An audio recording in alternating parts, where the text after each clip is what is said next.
Hey, good afternoon, everyone. My name is Jason Cadulas with the Mobile Bay National Estuary Program. Thank you for joining us here at the Marine Debris session. I'd like to thank the session co-chairs, Amy Siuda and Shannon Gowans. They've been great through this process, and we've got an action-packed, time-filled session in front of us. So this is going to be a little different than what we've seen today. We decided, because we have 10 different presentations, we're going to do lightning rounds with a panel discussion at the end. So those are going to be broken into 3 rounds. We're going to have litter removal, then we're going to get into microplastics monitoring, and then we're going to discuss source reduction campaigns. So when you think about litter, how many of you deal with it in your CCMP or in your local watersheds? Raise of hands. All right, so it can seem overwhelming at times and challenging.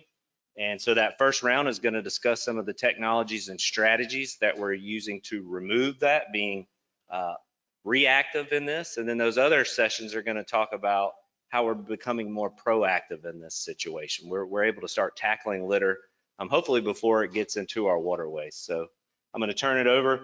We've got Don Bates with Osprey Initiative here in the first round. He's going to discuss some of the work they do and technologies they have.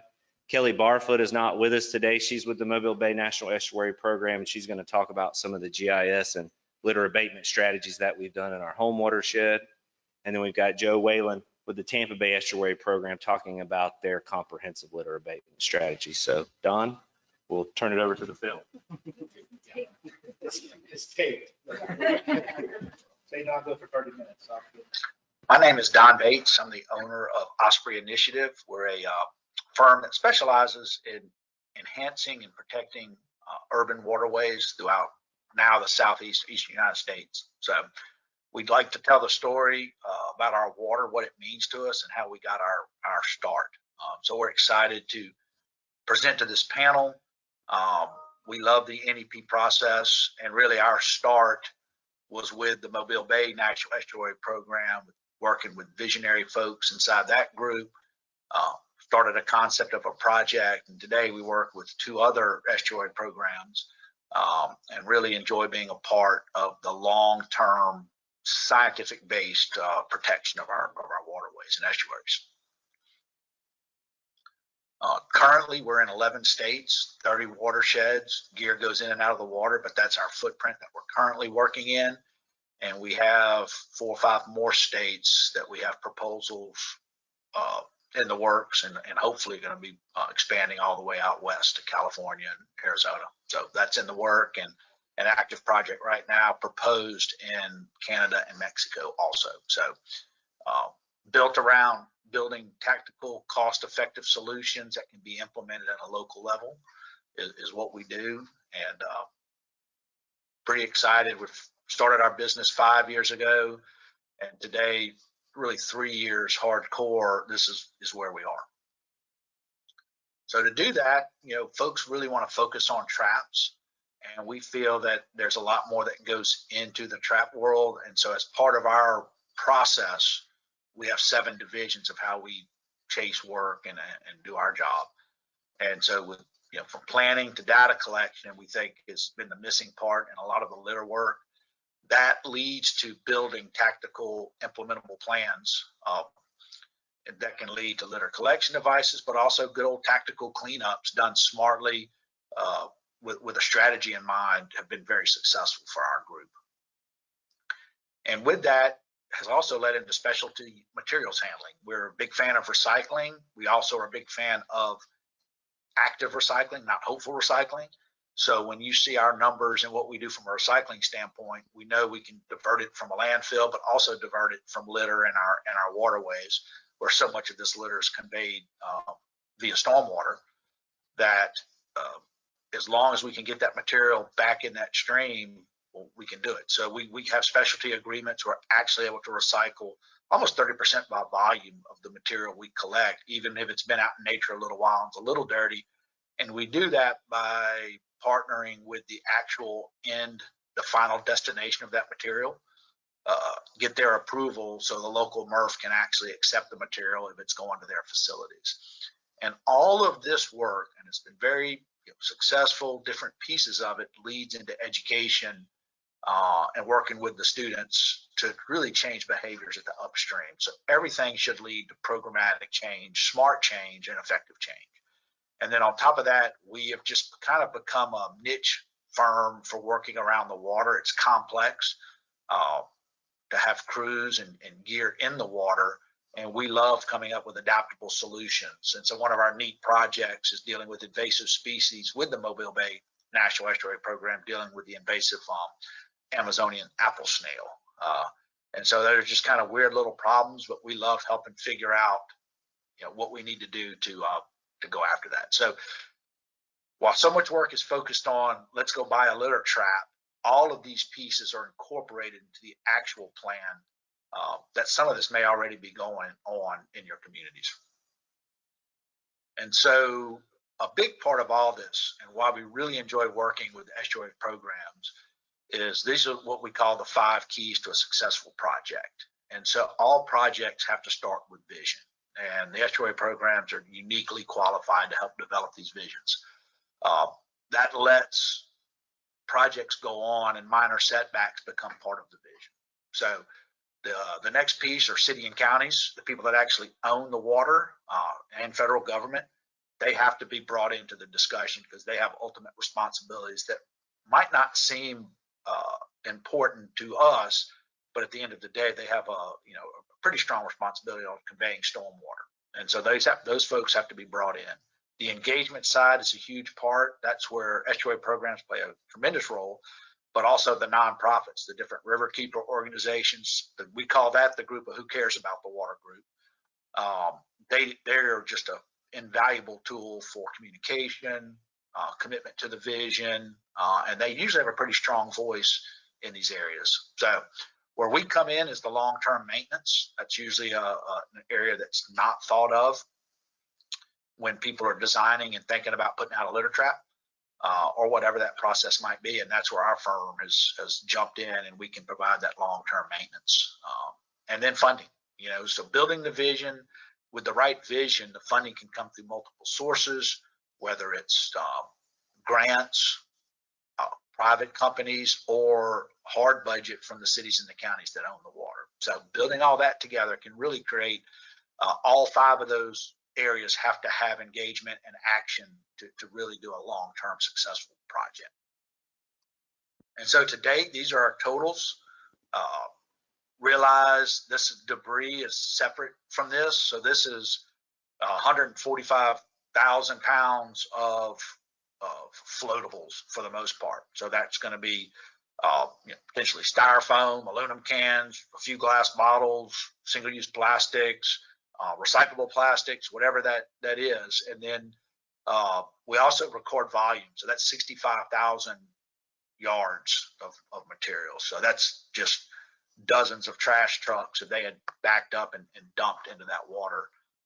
And then there's our recycle. So you can see we're right under 30% by volume on our recyclables, and we have now incorporated glass crushing into a lot of our areas. So we expect to see the weights go up because glass is heavy, but we try to be pretty honest about what we're doing. And that's it. So we appreciate your time. And one of the things we didn't talk about, that it's really data driven in what we do, and a key piece of it is recording this information. Each one of those items in that trap that you see is a data point. We use a prototype of an EPA protocol called the ETAP to break that material down to really go drive upstream solutions based on what we're encountering in the condition of the material. So appreciate it. Look forward to your questions. Hi everyone. Today I'm going to go through the process of how the Mobile Bay National Estuary Program completed the trash identification analysis for the Dog River Watershed. The purpose of this project is to promote the wise stewardship of the Dog River Watershed with a goal to guide reductions in waterborne trash and litter. We accomplish this by using outputs from a hydrologic model and publicly available data sets to identify likely pathways of litter, identify strategic locations for placement of in-stream capture devices, areas to promote community cleanups, and areas to mitigate litter near or related to commercial uses. To begin the analysis, our first step was to identify the Dog River Watershed. This watershed complex is made up of 3 individual Hub 12 watersheds, the Upper Dog River, the Lower Dog River, and Halls Mill Creek.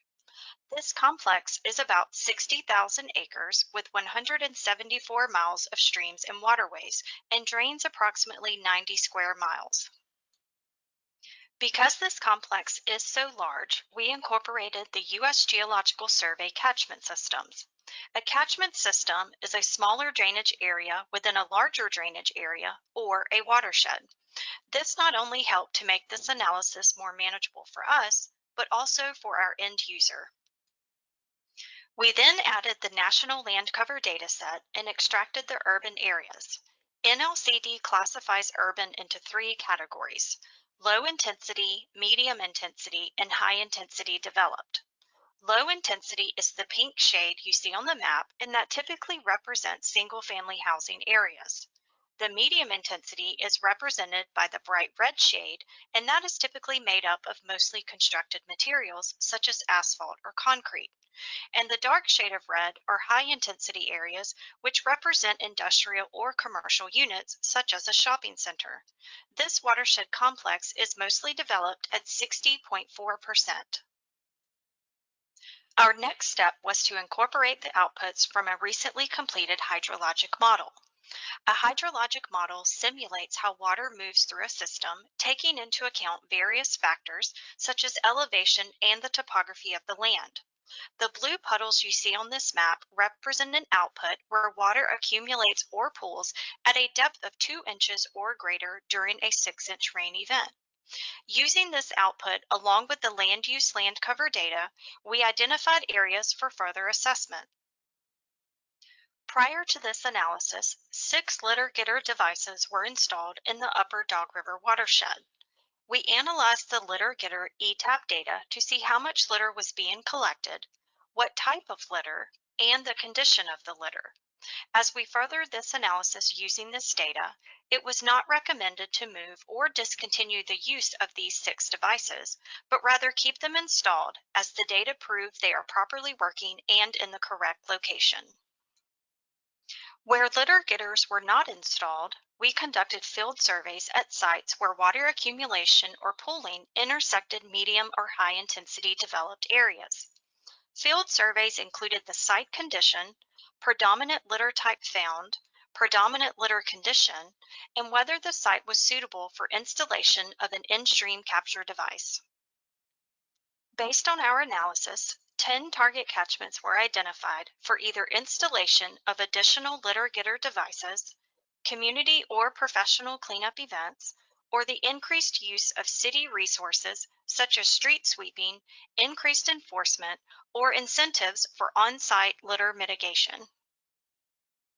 To wrap this up, we are very proud of our work as this analysis was included as a resource for the Dog River Clearwater Revival's Comprehensive Litter Abatement Plan for the Dog River Watershed that was presented to the City of Mobile last November. If you would like to view or download this report, visit our website, mobilebaynep.com, and using the top right search box, search by keyword litter report.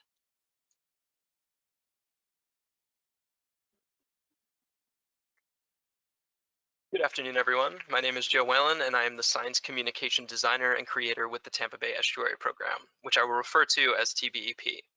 As a presenter in the debris monitoring session of Basis 7 ANAP, I will be giving you an overview of TBEP's implementation of the EPA's Trash-Free Waters Program, as well as some of the issues and solutions our team has faced to date and our plans for the remainder of our grant timeline.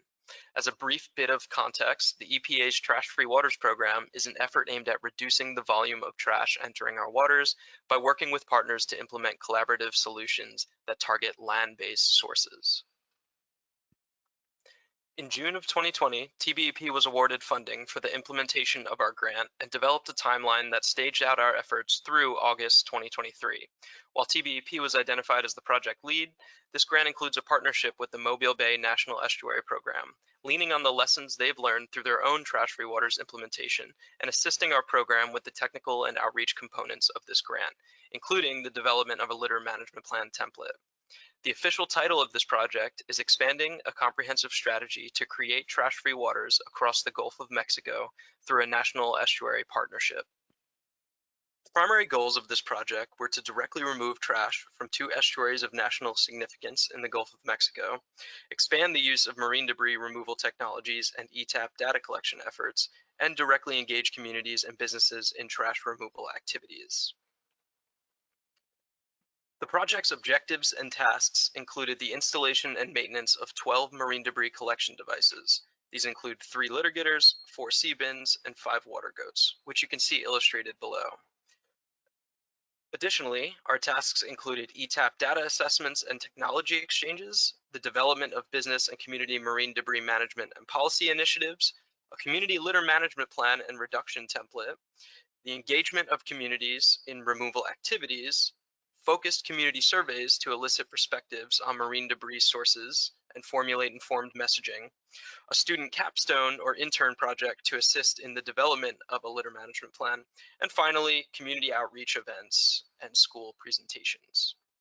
Our initial efforts included entering into individual agreements with Osprey Initiative and 2 local Keep America Beautiful affiliates. These agreements outline the services they would provide, including the procuring, deploying, maintenance, and reporting on of trash collected by their respective devices over a 2-year period. Additionally, we later engaged another Keep America Beautiful affiliate in Manatee County through a collaborative effort involving Osprey Initiative. Soon after building our project team, we began our work identifying ideal locations for all 12 devices. Our Keep America Beautiful affiliates already had extensive knowledge of marine debris in their respective areas of operation, and so we leaned on their expertise to identify water goat and sea bin site locations in Pinellas and Hillsborough County. To identify ideal litter getter site locations, TBEP and Osprey leaned on the knowledge of local marine debris experts from the University of South Florida and the Fish and Wildlife Research Institute. After identifying 5 or so potential locations in Pinellas, Hillsborough, and Manatee County, Osprey planned an in-person trip to choose which sites would make for good matches to their litter getter devices. On the right, you can see the Google map we used to explore and eventually commit to specific locations. After locations were set, TBEP coordinated an in-person escape trash assessment protocol training exercise to assist project partners in its adoption. Soon after, we worked collaboratively to develop a project plan outlining data generation, acquisition, validity, and usability.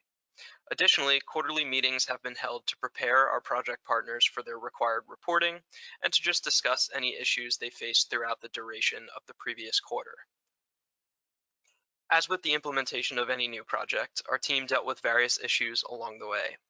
ETAP was brand new to the majority of our partners, and so adapting the ETAP approach to the workflow and capacity of our Keep America affiliates required frequent check-ins and a collaborative reflection on the process itself. Luckily, both Osprey and Mobile Bay National Estuary Program were able to guide us through these efforts, leaning on their own expertise and suggestions.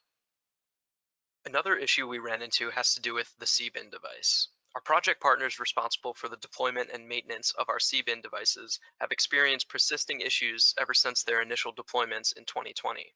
These included vegetation buildup and mechanical issues that are difficult and time-consuming to resolve.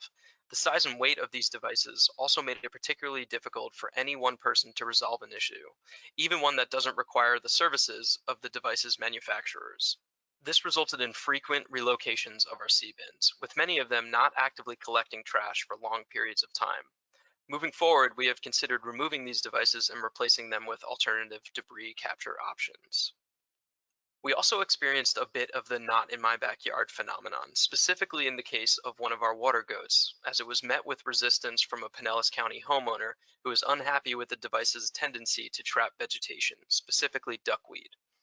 This issue, paired with the public's lack of familiarity with the device or project in general, can cause concern and pushback that requires closer attention being paid to building community buy-in when deploying in residential locations. While our partners did their best to communicate the project's purpose with the homeowner, a clean resolution was not had. However, minor device alterations to allow for the release of vegetation from the device were made, and the issue has since lessened. Currently, having deployed our devices and worked to address issues through device relocations and alterations, we are shifting focus more acutely towards the organizing of data collected thus far. To achieve this, TBAP has worked with the Water Atlas to develop an online data portal to streamline the data entry and QA/QC process through the use of an online interactive web-based form. We are currently working with our partners to make sure that this resource is implemented during all future trash capture events. Moving forward, TBEP and Mobile Bay National Estuary Program will begin work this summer to develop a litter management plan template. We'll also continue investing in opportunities to engage local schools and universities in the project through field trips and educational presentations.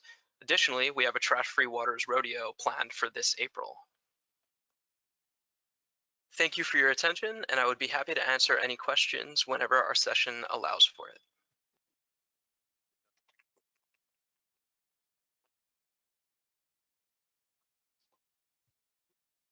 Okay, so thank you for listening to round one. And now we are going to hear some about the microplastics monitoring work that's being done around the country in various estuaries. And so we have a presentation by Dr. Ezra Miller from San Francisco Bay, Julia Fontana from Delaware Bay, and then here with us, we have Mauricio Arias joining us from the University of South Florida doing work on rivers here in Tampa Bay. And then also Nicole Van Dale from Eckerd College with microplastics monitoring across the bay.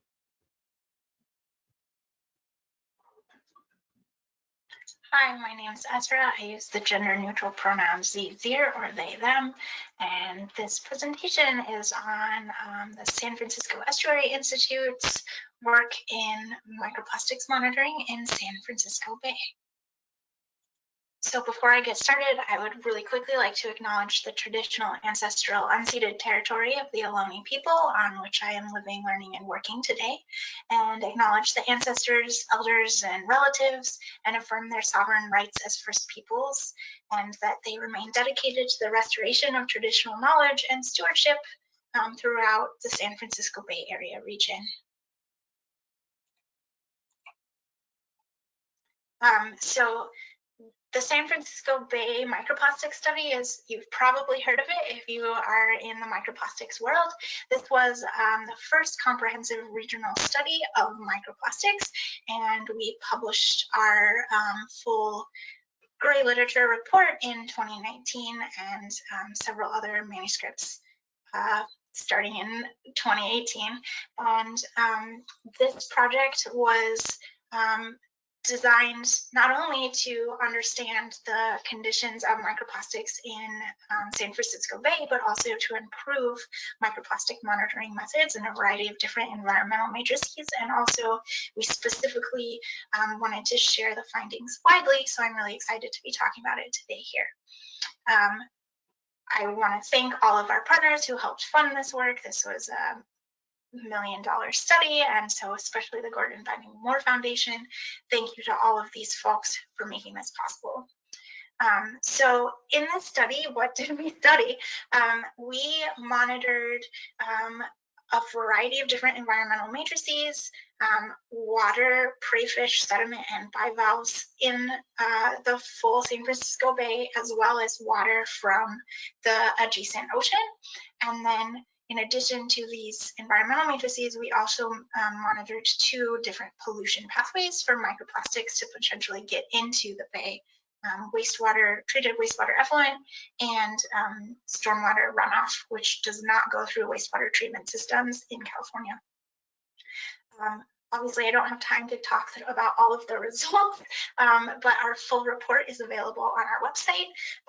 And we also, like I said, have published a variety of different manuscripts. I want to highlight the lessons learned manuscript because that's what this talk is about, but there's many others as well on more specific matrices, not on the entire project. So because I only have a few minutes, I wanted to just give you some general considerations. So for example, on site selection, one of the big things we realized is that representativeness is very difficult to achieve with sampling for microplastics. You need to think not only about spatial and temporal distribution, but how close your sites are to various microplastic pathways, which can make a huge difference. We found that stormwater had much higher plastics going into the bay than wastewater, which is somewhat against expectations because the microplastics world is so interested in wastewater. And thinking about complementariness between different matrices. So this is part of why we were interested in both the pathways and the environmental matrices. In California, we actually have a dry season and a wet season. So we were thinking about how that can affect transport of microplastics through the environment. And then we recommend having a less urban reference site that can give you an idea of urban influence compared to a kind of worldwide baseline of microplastics.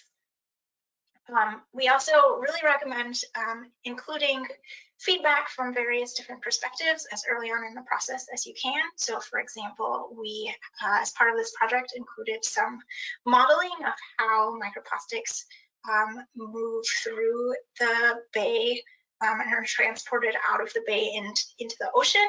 And for that, we actually included our modelers from the study design from the get-go so that they could tell us what sort of samples would be most useful to their models.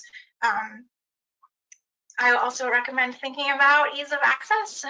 Doing any kind of environmental monitoring involves a lot of logistics and safety considerations. This is especially true if you're doing things during wet weather. And so thinking about that from the get-go is really important. And then finally, thinking about the type of sampling that you're doing. Microplastics does not yet have kind of standard sampling techniques that everyone does. And so this means that you need to think about all of your different techniques and whether they're the best for answering your study questions. So for example, sieve size varies widely in the literature in terms of what size folks have used to collect microplastics. This is a graph thinking about wastewater effluent microplastics collection, and microplastics is any plastic that is below 5 nanometers in dimension, and that's a huge range of sizes. And as you can imagine, the smaller your sieve size, the more plastics that you will collect. And so comparing your results to other results, you need to really think about how the methods were the same or different. So yeah. We also really recommend thinking about QA/QC to minimize contamination in the field and identify contamination. Field samples that are QA/QC focused are really important, and we don't see them very frequently. So having field blanks and field duplicates. And then finally, we really recommend piloting your field sampling before you have a giant study so that you know what to expect, what sort of protocols you may need to refine, and what kind of expectations you have for the concentrations of microplastics that you're going to be dealing with, and definitely have a backup plan. If you want to learn more, our full report and all our manuscripts are available. And if you have questions, please contact the FFEI Microplastics team, or you can email me directly. Thanks. Hi, everybody. My name is Julia Fontana. I'm a master's student here at the University of Delaware, and I'll be sharing with you today some of the methods and best practices that our lab uses to sample microplastic in the Delaware Bay. So a little overview, the Delaware Bay is a highly urbanized estuary located between Delaware and New Jersey. And as plastic pollution has increased, the Delaware Bay has become an area of interest due to the several dynamic features that cause trapping, particles to be trapped. And one of these main features is the Delaware Bay Estuarine Turbidity Maximum, or rather the ETM.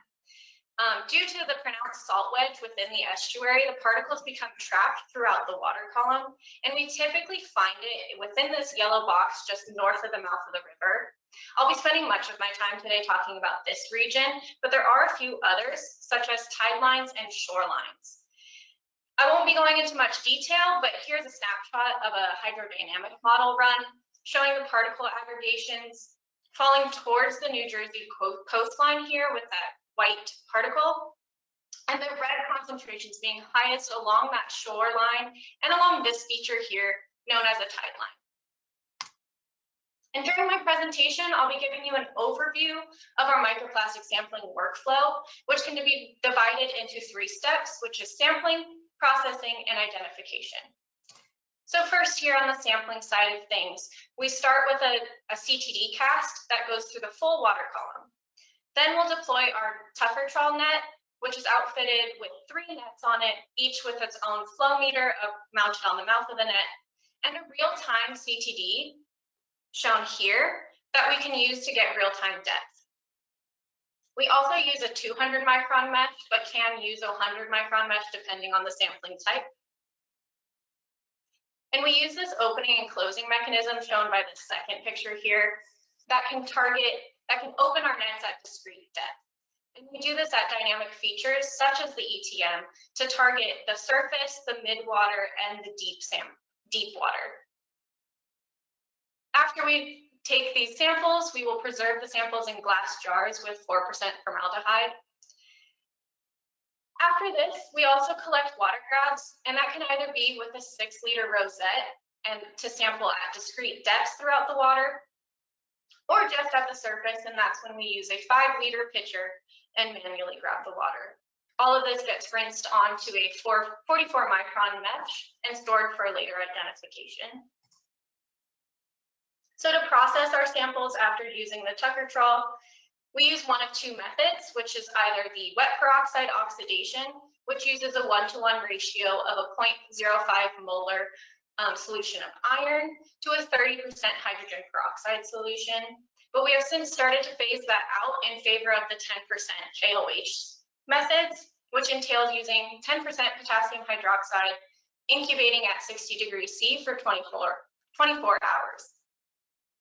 This method is applicable for many substrates, such as animal tissues, and uses less consumables.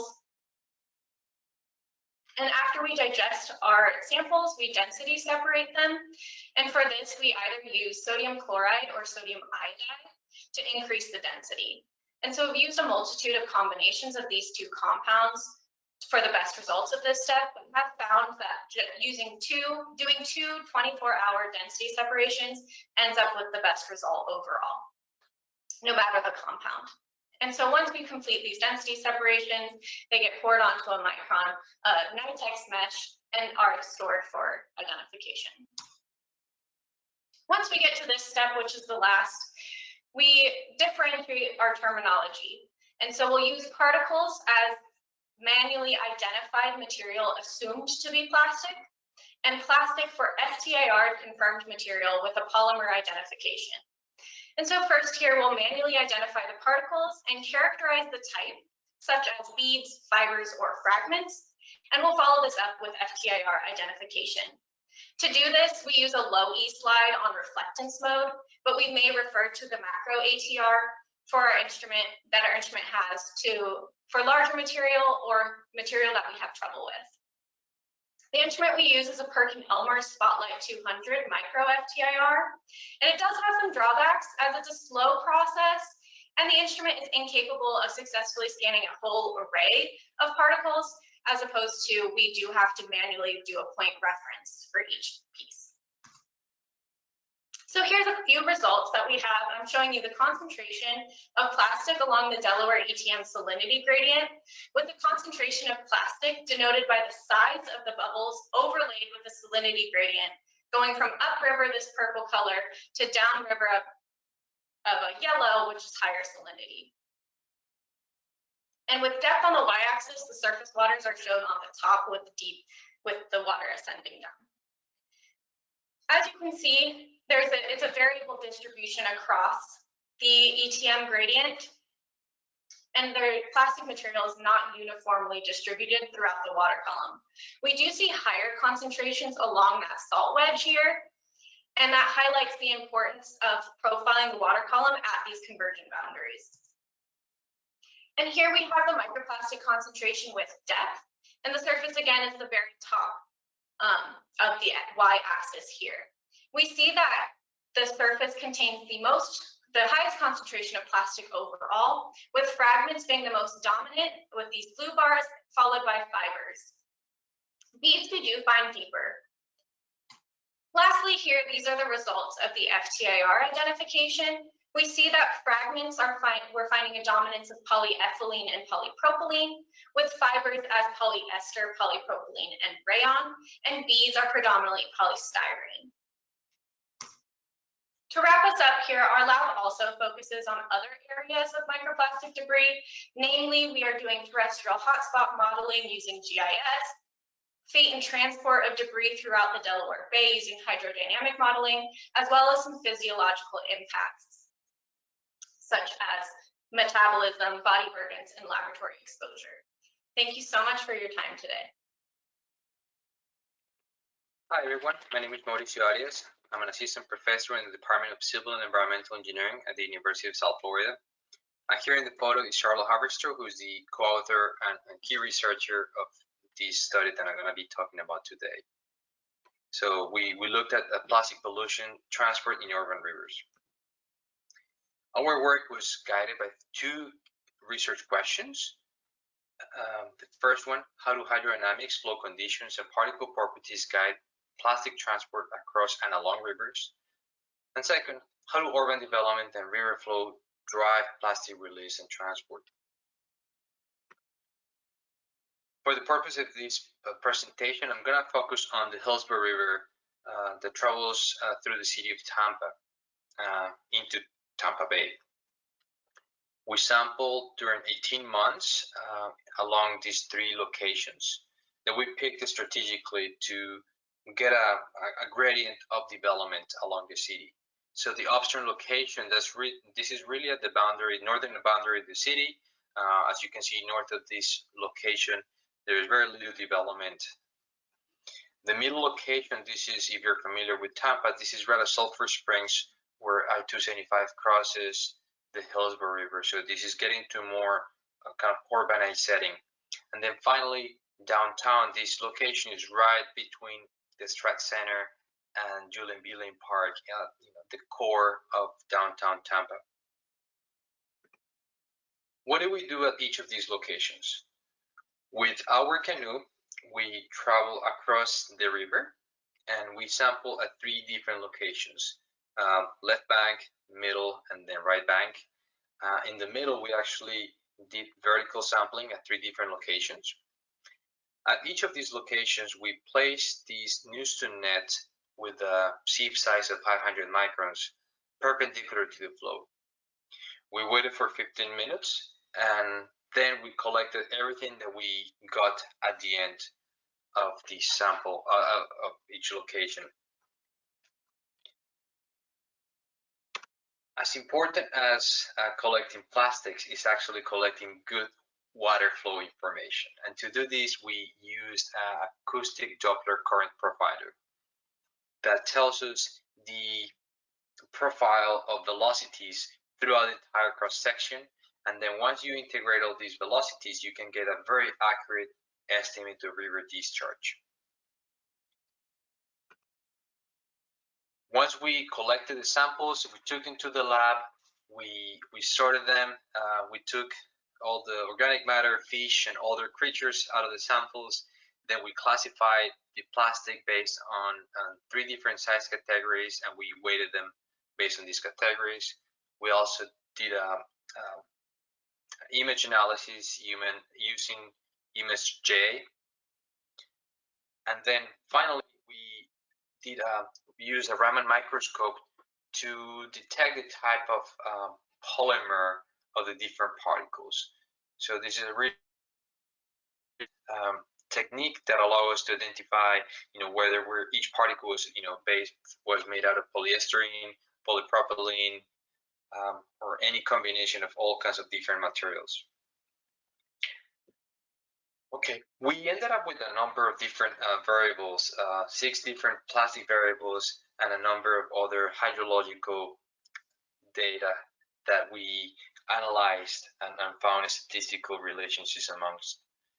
Very important for this study, and I think for every other study on environmental plastics is that this data typically ends up being highly non-normally distributed, and therefore you need non-parametric statistical tests to analyze them. Okay, so getting to some of the key messages related to these two questions. Related to the first question, how do hydrodynamics and flow conditions guide plastic transport across and along rivers? We found that the plastic transport through a river cross-section is greatly non-uniform. Okay, so no evenly distributed through the cross-section, a lot more being carried out on top than at the bottom of the river. And we found that this is dependent on the river hydrodynamic profile, not only based on the different locations, but also how flow varied at each location from month to month. Related to our second question, how do urban development and runoff drive plastic release and transport? What these box plots show us is how the concentrations on top and then the loads at the bottom change from one location to the other, going from upstream to midstream and then downstream.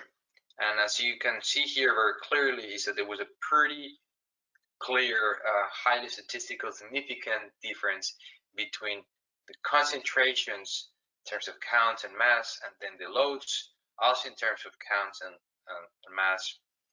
There's a very significant difference between what we saw upstream and what we saw at the Sulphur Springs location and then in downtown.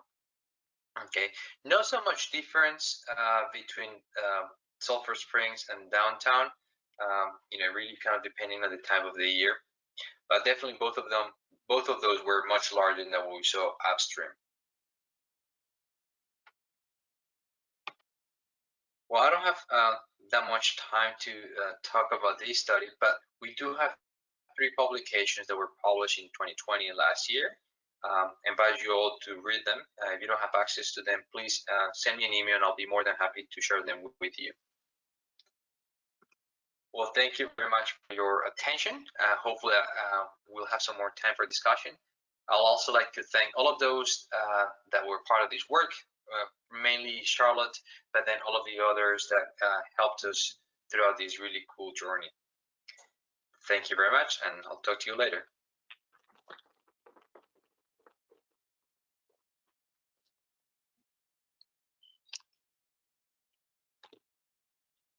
Hello, my name is Nicole Van Dale, and I am a senior marine science student at Eckerd College. This is my presentation on monitoring microplastics in Tampa Bay, along with Dr. Shannon Gowans and Dr. Amy Siuda. The microplastics program at Eckerd College was started in 2017 by Dr. Gowans and Dr. Siuda. This project has been monitoring 7 different stations throughout Tampa Bay for microplastics using various collection methods. Newston nets allow for microplastics observations tied to seagrass abundance. Bucket samples allow smaller particles of plastic to be collected for analysis.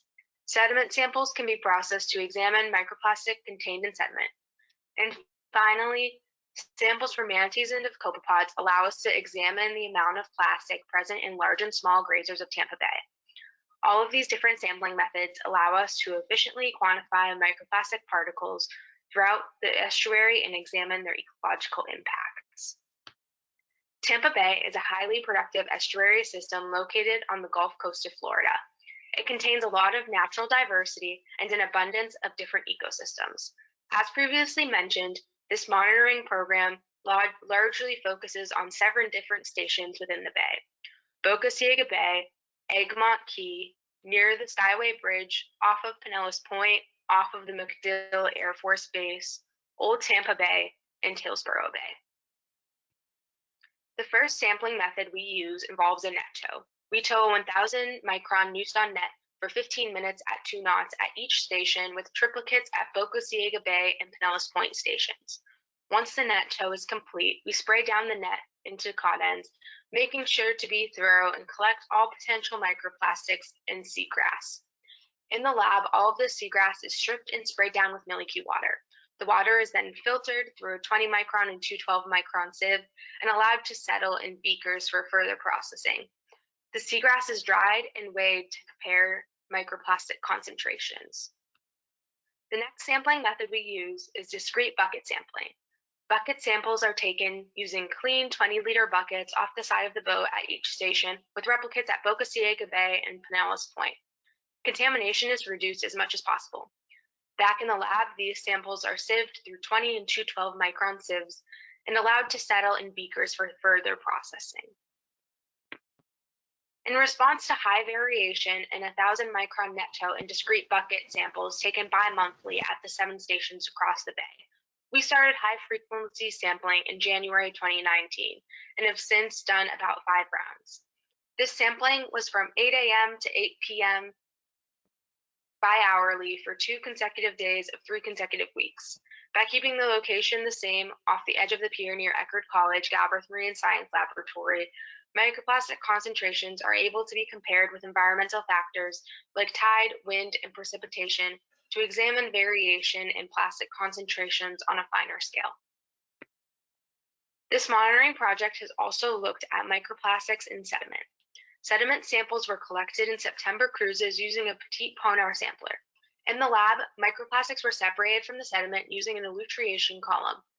Plastics were then density separated from the remaining material using a sodium iodide solution. These samples were settled in beakers for further processing. Once all of these samples were separated into beakers for further processing, the top layer is poured into a clean beaker, leaving behind any organic or sedimentary material that may have settled out. Then samples are dyed with Nile red at a ratio of 3 milliliters of Nile red per 20 milliliters of sample. After 20 to 30 minutes, samples are then filtered onto 47 millimeter 5 micron black polycarbonate filters. Next, samples are imaged under cyan light in an orange filter, causing any microplastics pieces to fluoresce. The microplastics are then quantified using image analysis. This method allows for a higher degree of objectivity while quantifying plastics, especially microplastics that are too small to see. This is what a filter looks like under white light versus cyan light with an orange filter. You can see in the background on the right, the plastics are glowing and visible against the black background. These plastics are then able to be quantified with image analysis. While we have taken multiple approaches to look at microplastics at the surface, waters, and in the sediment, we have also looked at plastics in the grazers to determine ecological impacts. Manatees that have died in Tampa Bay are sent to the Marine Mammal Pathobiology Laboratory, where samples are taken from 5 locations along their digestive tract, including their stomach, proximal colon, distal colon, cecum, and duodenum. Gut contents are mixed with water and put through a 212 micron sieve. All potential plastic pieces visible to human eye are removed from the sample and confirmed through testing with Nile red or a hot needle test. They are then measured and counted. In general, we have found at least 1 piece of plastic in each manatee sample. Finally, we have looked at plastics in small grazers, copepods, as well. At each of the 7 stations in the bay, a 200 micron net was towed for 3 minutes. Then the contents was sprayed down into a cotton and sieved through a 200 micron sieve. Then contents were collected in ethanol, and in the lab, 1,000 copepods were picked per sample when available. This sample was digested to release the gut contents of the copepods and stained with Nile red in a ratio of 1 milliliter of Nile red per 5 milliliters of sample. Samples were then filtered and imaged for analysis. In the picture in the bottom right, you can see the bright yellow plastic piece glowing next to more orange-looking copepods.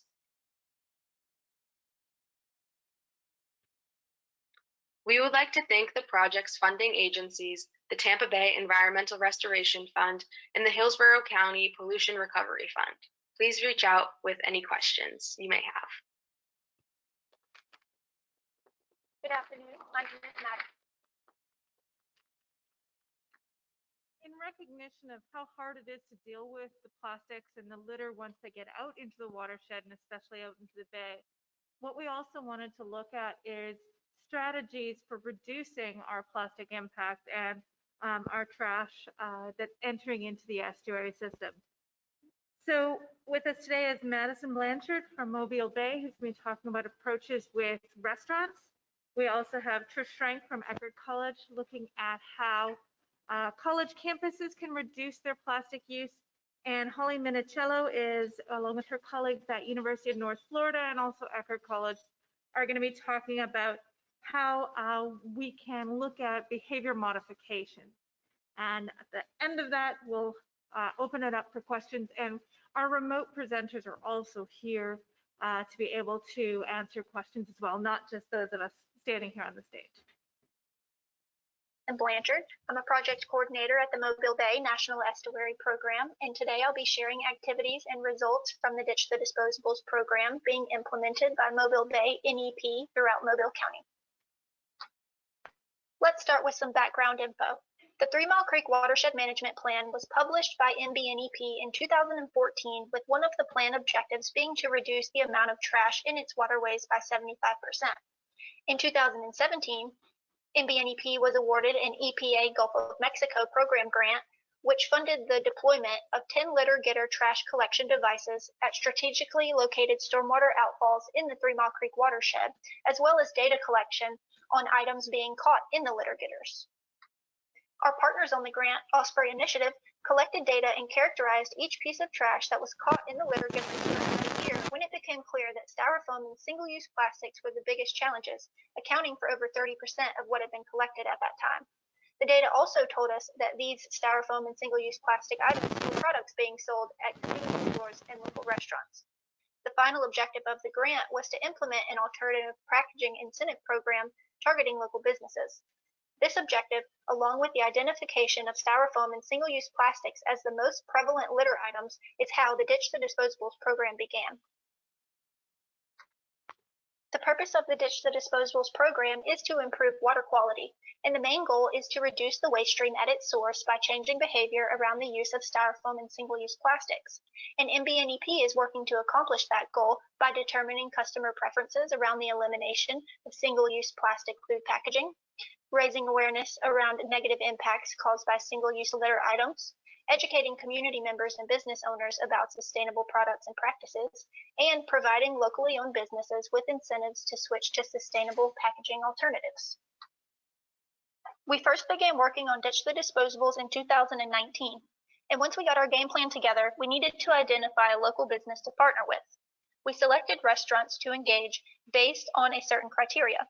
We targeted restaurants that were located within Mobile County, that are fairly popular, that are locally owned with no corporate ties, that mainly do takeout orders with limited dine-in areas, and that serve their food in styrofoam or single-use plastic packaging, or restaurants that were already using biodegradable packaging. After surveying many different restaurants, Big White Wings, a local gem serving chicken wings and loaded fries, was selected to partner on a 6-day Ditch the Disposables pilot campaign in 2019.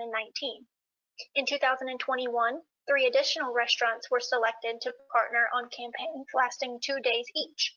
Selected restaurants included Miguel's Beach in Baja on Dolphin Island, Mary's Southern Cooking in Mobile, and Bama Bob's Barbecue in Mobile. A few key factors that helped us decide on who to partner with were that the restaurant owners were open to letting us speak with their customers, and that they were open to eventually switching to sustainable food packaging if it fit their budget. MBNEP developed a customer survey to solicit feedback during the campaigns and determine, 1, if customers prefer biodegradable packaging over single-use plastic packaging, 2, if customers are willing to pay a few cents extra for their meal to cover the cost of biodegradable packaging, and 3, if the public is aware of issues caused by single-use plastics and styrofoam. MBNEP purchases and provides the biodegradable products for the restaurants to use during the campaign, which typically includes utensils, cups and lids, straws, and different sized to-go boxes. MBNEP also provides the restaurant staff with talking points to inform customers of the campaign and encourage survey participation. And signage showing the degradation rate of common litter items are hung in visible areas of the restaurant. MBNEP staff are present to engage customers and collect feedback and to spread awareness. And as an incentive for customers to take the survey, a $25 gift card to the partnered restaurant is given away at the end of the campaign to one randomly selected survey participant. We've collected a combined total of 729 customer surveys from the 4 campaigns that have been completed so far, and here are the results. 93% of the customers surveyed are aware that litter has an environmental impact, and 72% of customers surveyed are paying attention to the type of food packaging they're receiving when they dine out, while 28% did not notice their packaging was any different. 57% of customers surveyed prefer biodegradable food packaging, while 18% prefers styrofoam or plastic, and 25% has no preference. Additionally, 88% are willing to pay a few cents extra for their meal to help the restaurant cover the cost of biodegradable packaging, whether it be 5, 10, 25, or 35 cents extra. Challenges during the campaigns included that some customers are familiar with styrofoam and uncomfortable with switching to something different. Some customers have a certain perception about biodegradable products and its functionality. Some customers wanted to fill out the survey before they had received their food in the biodegradable packaging. Some customers were in a rush, and that restaurant owners have very limited availability. Successes include that MBNEP gained valuable data and increased awareness of sustainable practices and issues caused by litter. Additionally, these campaigns are demonstrating how switching to sustainable products can be done with ease. The partnered restaurants gained publicity from the news stories about the campaigns, and one of the restaurants had increased sales during the campaign. More importantly, restaurant owners gained insight to customer preferences and now know if their customers will support the cost of sustainable products. One thing we realized early on was that a good portion of the single-use plastics in the litter getters are coming from corporate restaurants or convenience stores that have contracts with corporate companies like Coca-Cola and are required to use their styrofoam cups. Targeting businesses with corporate ties is a whole different ballgame, and we need more customer data before we're ready to make those bigger moves with the Ditch the Disposables program. So our next steps are to focus on data collection and continue partnering with local restaurants on short campaigns. We'll use the data we gather to inform our next phase of Ditch the Disposables, to continue educating business owners and community members, and to advocate locally for stronger regulations on single-use items. Thank you so much for your time. Hey folks, my name is Trisha Schrank and I'm a 2020 graduate of Eckerd College. Today I'm going to discuss how our small coastal campus cultivated a plastic reduction mindset and how that mindset led to an overall reduction of single-use plastics on campus. Let's dive in. Plastic is a pervasive substance in our modern world. In 2015, Jambeck et al. Found that over 8 million tons of plastic enter the ocean annually, and over 200 species have been recorded ingesting it. Single-use plastics are also one of the largest contributors to plastic marine debris. In 2020, plastic beverage bottles were the second most common item in the ICC's global cleanup data. Thus, reducing single-use plastic consumption is a marine debris prevention priority. To accomplish this, community involvement and education are essential, and Eckerd College was the perfect location to implement. Our waterfront campus is adjacent to critical marine ecosystems, and marine science and environmental studies are two of our most popular majors. However, because many single-use plastics were still in use on campus, this gap between understanding and action still needed to be addressed. In 2018, Eckerd College was awarded a grant from NOAA's Marine Debris Program to do just that. The Reduce Single-Use project aimed to raise campus awareness of the plastic problem and ultimately reduce single-use plastic presence on campus. For the next year and a half, we implemented initiatives to cultivate awareness and reach this goal. In November 2019, Eckerd signed the Break Free from Plastic Pledge, the culmination of our project's efforts, which barred campus funding of unnecessary single-use plastics altogether. Campus initiatives continued post-signing to further cultivate the community of change, and we've been awarded a follow-up grant to hopefully emulate our results on a larger, more inland institution, the University of North Florida. But how did we get here? Understanding our two target audiences was key. Eckerd's 2,100 plus students, staff, and faculty members were our individual minds to change, while the departments, vendors, and administration represented the institution itself. Our goal was to find ways to engage both audiences with our cause. To do so, we employed three broad methods: providing reusable alternatives to single-use plastics, hosting community education and outreach activities, and measuring overall community behavior change. We began with providing alternatives. Varkey et al. Found that convenience is a common reason why individuals accept single-use plastics, and the cost of reusables can further dissuade them. Thus, our project sought to address both problems at once: provide reusables to eliminate the cost barrier and the "I don't have one" excuse. For 2 years, our project provided each first-year student with a stainless steel tumbler and straw. Each student, faculty, and staff member received a bamboo utensil pack during those 2 years as well. Eventually, there was such a demand for these 3 items that our vendors began selling similar products, and reusable alternatives are now the permanent welcome gift for our first years. Our project also collaborated heavily with the admissions department.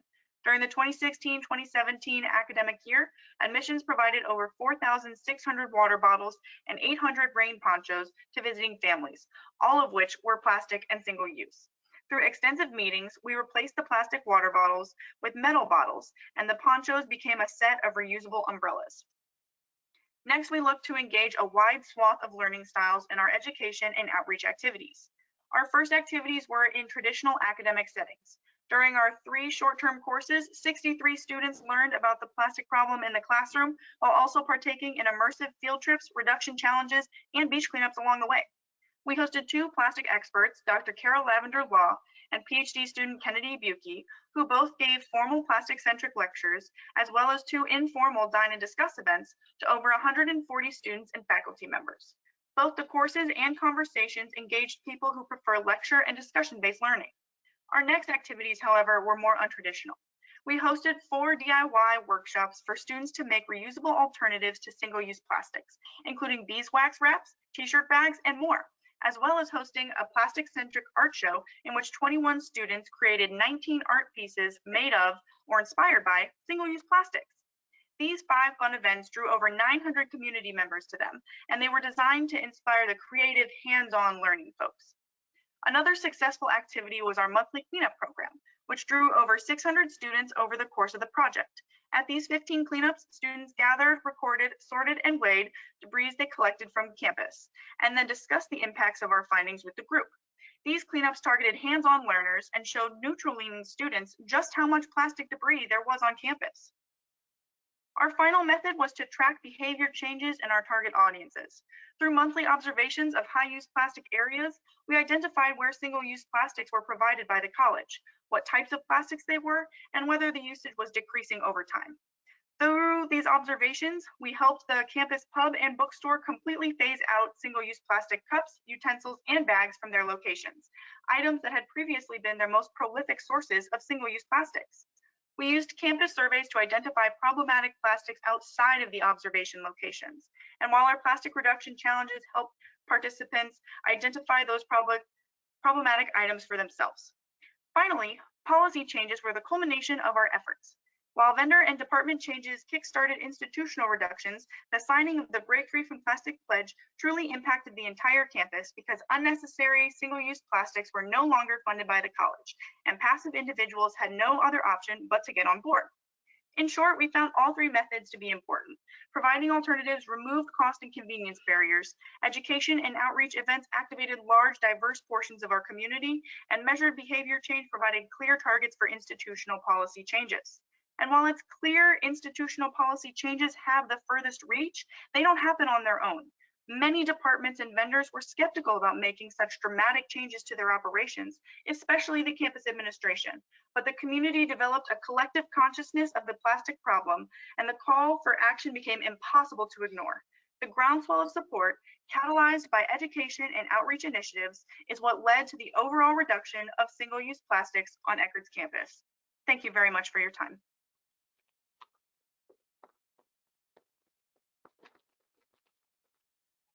Hi, my name is Juliet.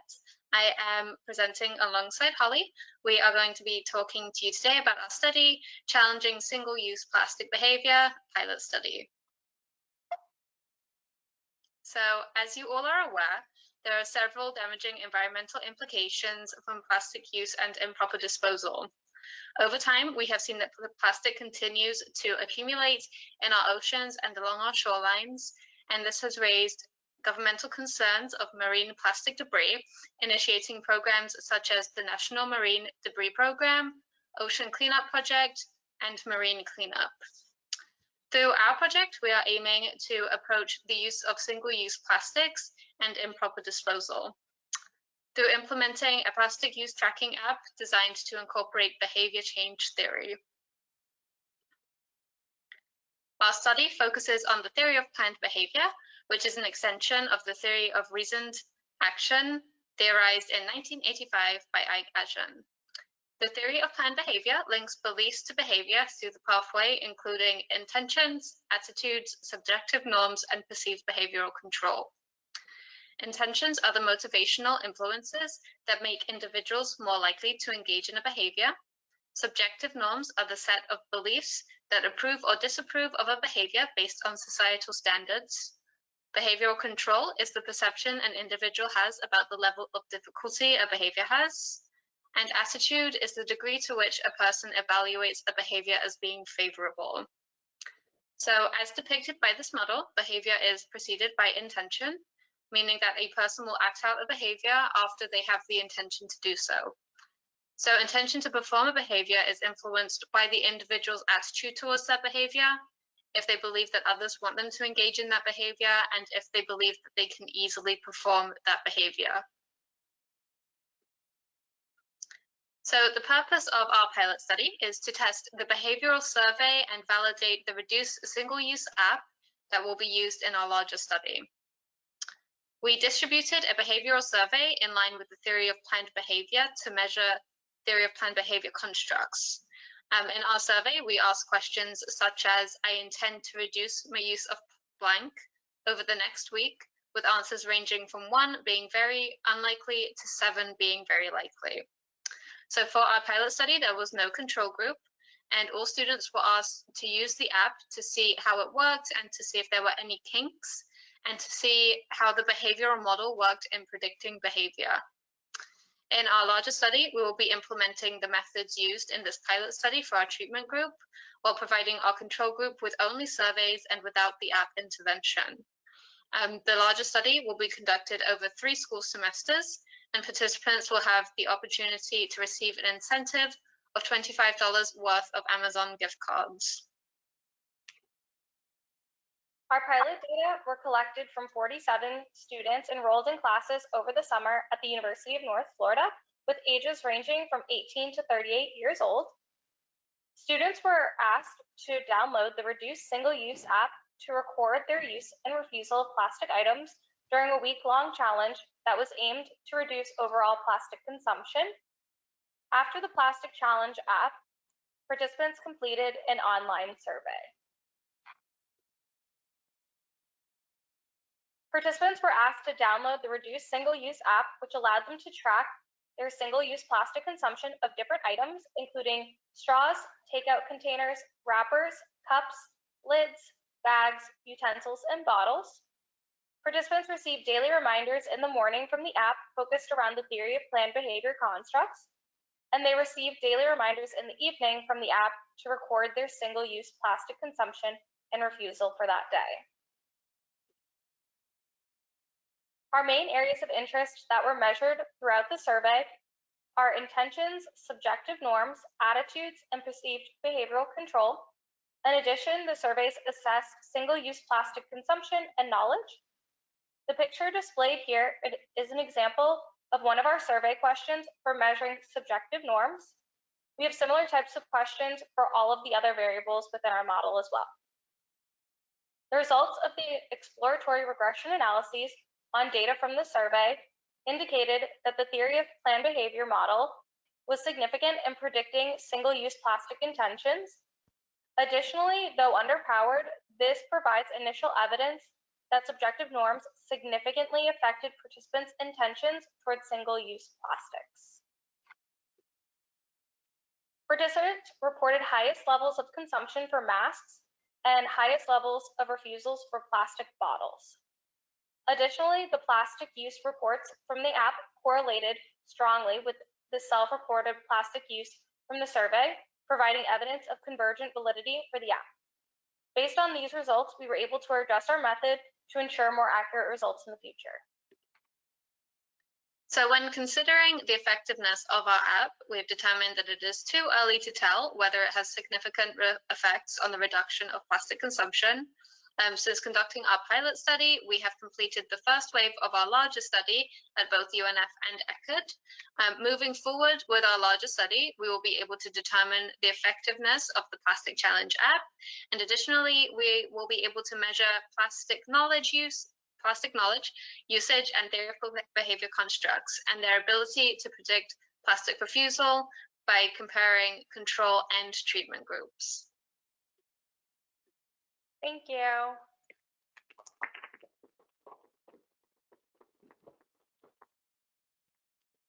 All right. Well, I think we know the difficulty of trying to fit all that information into a 5 to 7 minute window. And so we challenged our presenters to do that with the hopes that they left you hungry for more. And so we've got about 20 minutes for some panel discussion. So if you folks have some questions, now's the time. I was watching my co-chairs. They've teed up some really difficult ones for these folks. So we need you to ask some questions. But another round of applause for all of our presenters there, please. And we'll ask you guys just out of fairness so everyone gets a chance. We'll try to keep our responses to a minute or two. See Don's reaction. And we'll get going, so please. Any questions?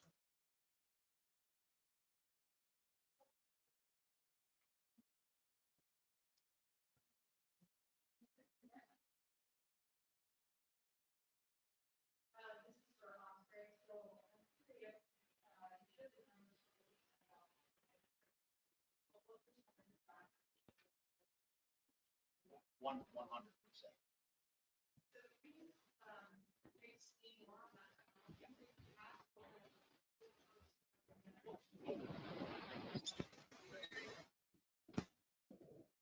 So we touch everything by hand, so we're able to press it short. For instance, plastic bottles or Indorama in North Alabama acquires most of that. They recycle 400,000 pounds a day of those bottles. So we work with the local MRF to make sure that their material is not commingled with other #1 plastics or 3 through 7s, which are not recyclable really right now. And so we know that material is going to Indorama. And so from the very beginning, so typically it's aluminum cans and #1 plastic bottles, occasionally #2s. So those are the only materials we're recycling in general. So very specific, great question.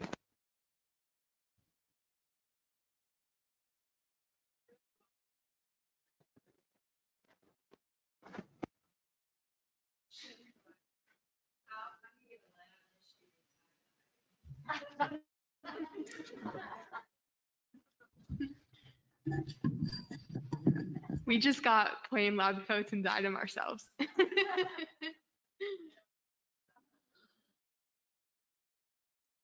Question about your plankton, should it look plankton?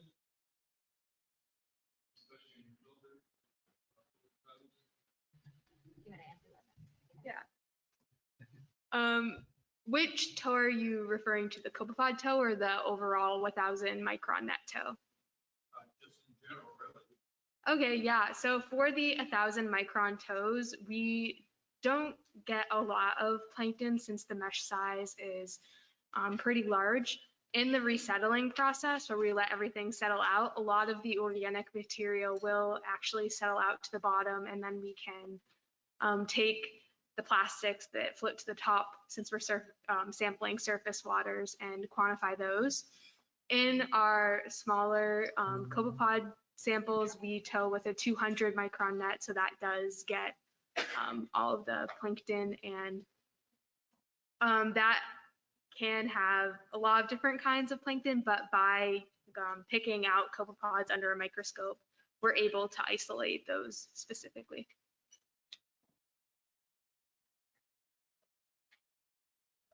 This is a question for the presenter who did the ditch to disposal strategy. You made a comment that one of the questions you asked the patrons was, would they pay extra to support the restaurant to change to those? I thought that was a very interesting way to put that, rather than will you pay extra to use non-disposable or non-single use? Was that intentional? I think people would generally support the restaurant over paying more for multi-use or reuse. Yeah, so the idea. Can you just go ahead and repeat the question, because all the mics are picking up the folks online? So your question was it strategic in wording the question of, would you be willing to pay a few cents extra for your meal to help the restaurant cover the cost of that biodegradable packaging? It was strategic because when we're doing those surveys, our staff are there to talk to the customers, but not every person who takes a survey necessarily has a staff person to explain that question. So we wanted to be clear in exactly what that few extra cents was for. So yes, it was strategic.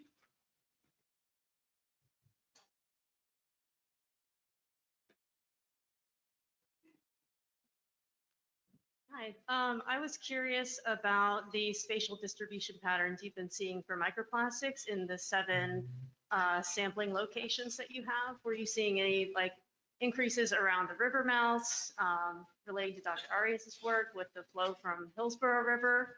Or were you seeing some coming in even from ocean waters into the estuary? Yeah, that's a really good question. She just asked if we've seen any spatial differences in sampling microplastics in Tampa Bay.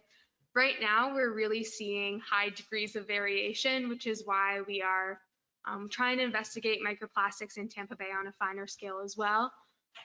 What we have seen is increases in specific areas in small periods of time or over one sampling month, but we haven't seen overall consistent patterns for all the years of sampling since 2017.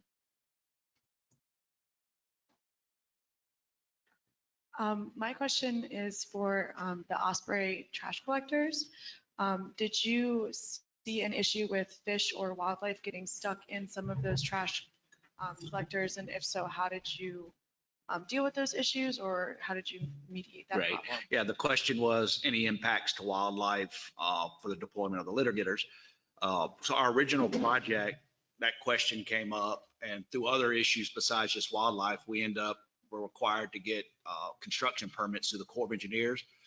So through that process, if y'all are familiar with it, there's actually a threatened and endangered component. And so we went through that. We don't impact the subsurface of the water. We design specifically. So some people want us to put a curtain and all the way, but we want to see the transmission of wildlife under our gear.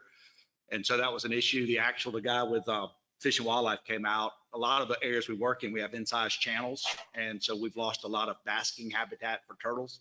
So he brought that up. I'm like, fine, let's roll. And sure enough, the turtles climb on it. So to date, we've caught 3 spotted gar. 2 of them were still alive, just the way they stick their nose into the traps, and 1 was dead. So we haven't had an impact. And so specifically designed for that to not cause an impact to wildlife. I have a question. So this is for Joe and Don. For folks that may not be familiar with the EPA's escape trash assessment protocol, could you just kind of elaborate of why they want to incorporate that in any litter abatement projects that they're doing, and what that information gives you and what that's all about? Right. Yeah. Thank you, Jason. Originally our first grant, we'd already won the grant. We thought we were being pretty cutting edge with just trying to separate recyclables. And our funder was EPA, and the last minute they pulled out this new protocol they had devised, and I gnashed my teeth, and Roberta told me to deal with it. They're funding it. And literally by the 3rd time we did this draft protocol, it is now part of our business. We call it the Rosetta Stone of litter. It gives you that opportunity to talk intelligently to what you're actually finding. And it's been modified. We use a modified form, but it's all your major types, your subtypes, condition that we think is usually lacking in data collection from a litter standpoint, because that tells you if it's legacy litter, active litter. All of this drives what your programmatic solution might be. And it also captures branding.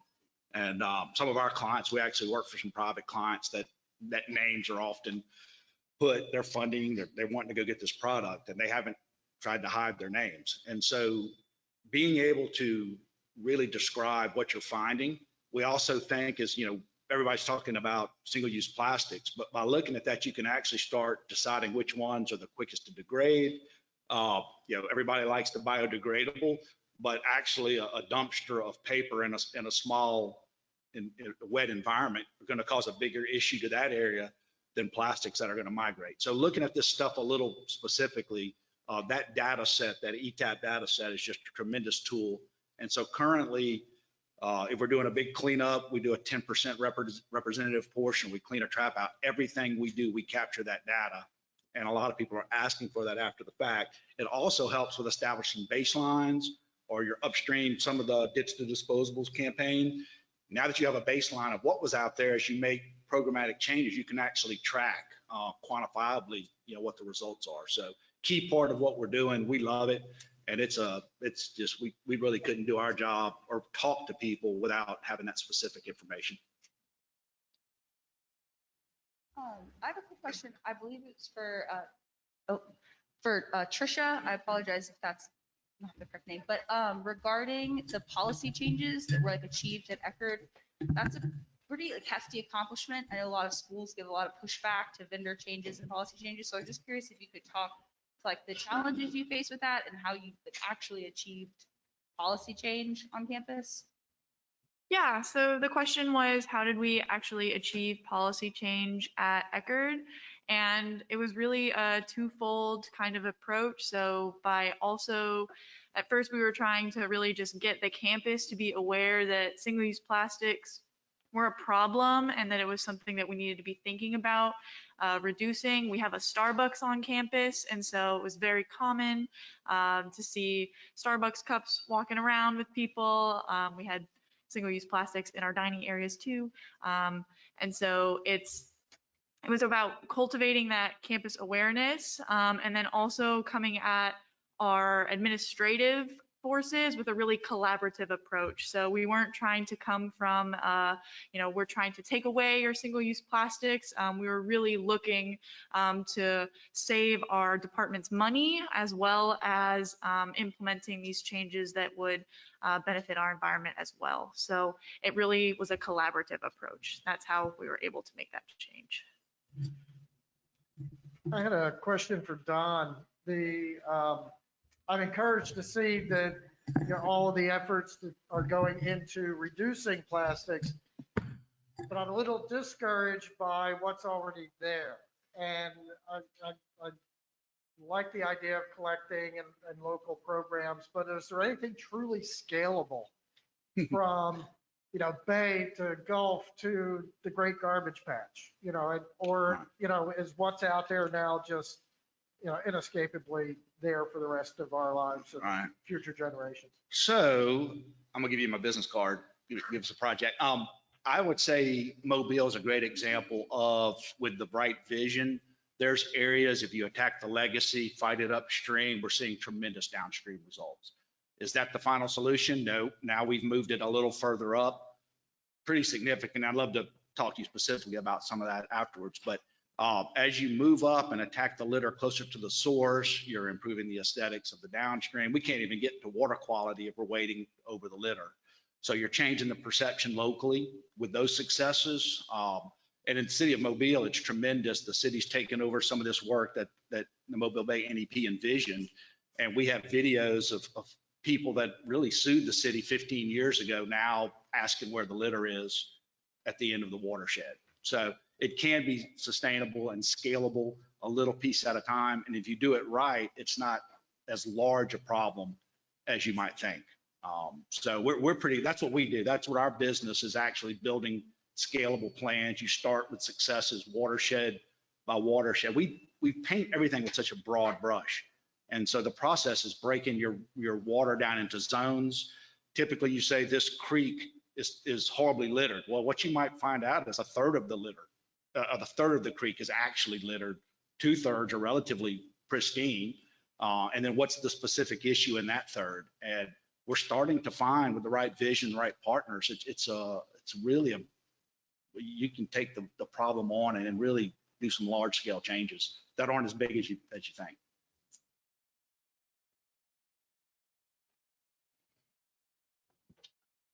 Hi, I hope this is kind of for everybody, but based on what you were able to do in your projects and your research, where do you see this kind of building on what Tom asked, where do you see this being the most impactful from maybe a regulatory or, behavioral, cultural perspective? Do you see it staying in academia, nonprofits, or do you see like local governments, state governments, or federal governments kind of targeting and using your work?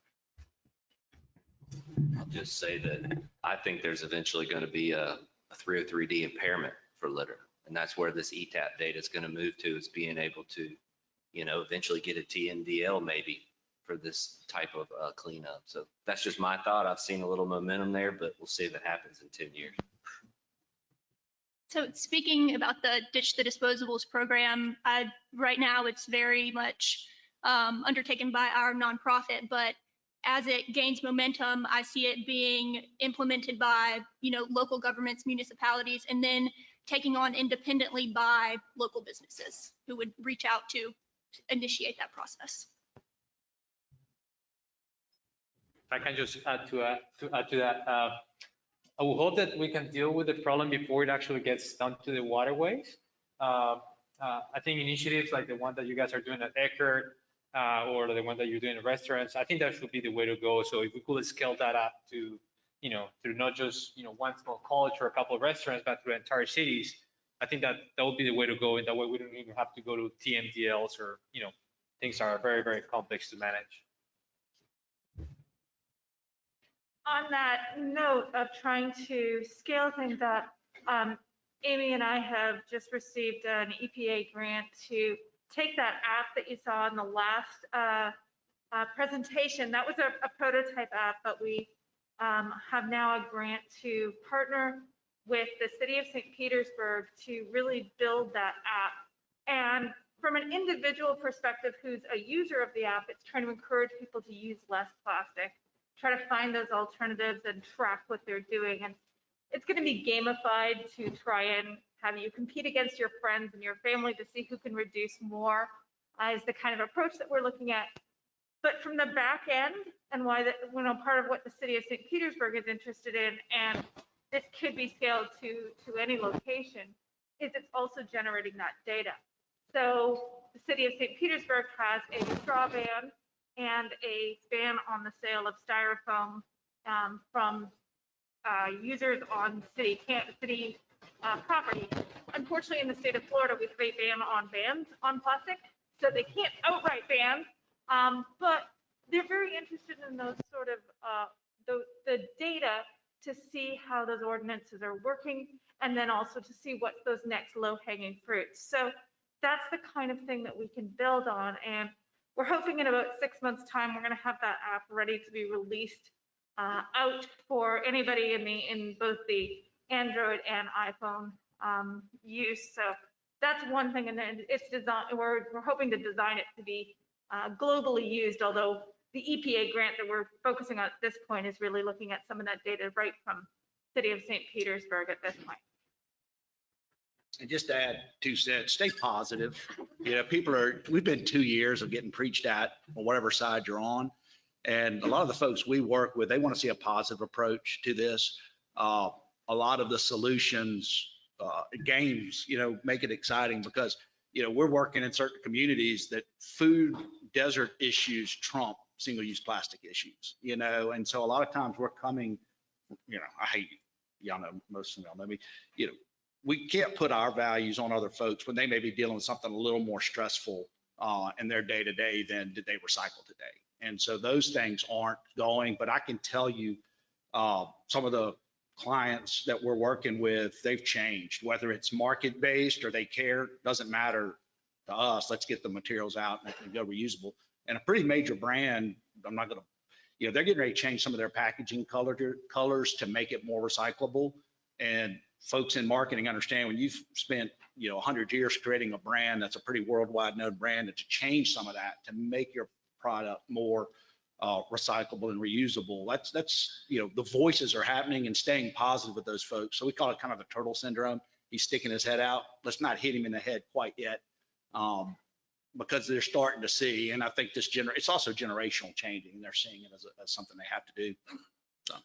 So I think to follow up on that, I have one last question. Is Ezra available online?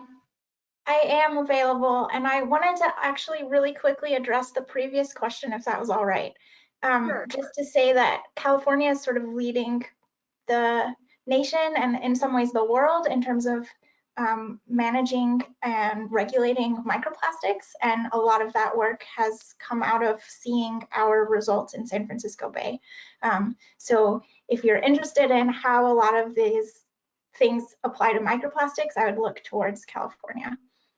And Ezra, could you tell us about the sustainability of the monitoring effort in San Francisco Bay? Because that's what we've been talking about here in Tampa Bay, is how do we sustain this monitoring as we monitor water quality? And so I'm curious about, you've done a big project, but how are you going to sustain that effort in San Francisco Bay? That's a great question, and I don't think we have a great answer at this point. So SFEI runs something called the Regional Monitoring Program for Water Quality in San Francisco Bay. It's been around longer than I have by a long shot. And so we have kind of an established system for monitoring various emerging contaminants, including microplastics, and funding microplastics research is really difficult because it's very expensive to do. And so that is something that we're ongoing thinking about. And so right now what we're really focusing on is looking at places that can affect change more specifically. So we are more interested in more understanding of pathways of microplastics into the bay, because we're not expecting to see major changes in the water or sediment necessarily unless we change some kind of the sources or pathways of microplastics getting into the bay. And right now we don't yet understand the air deposition portion. So that's something that we are thinking about. And that's different from going back and monitoring the same things that we've already monitored. So we eventually would like to do that as well to be able to see more temporal trends.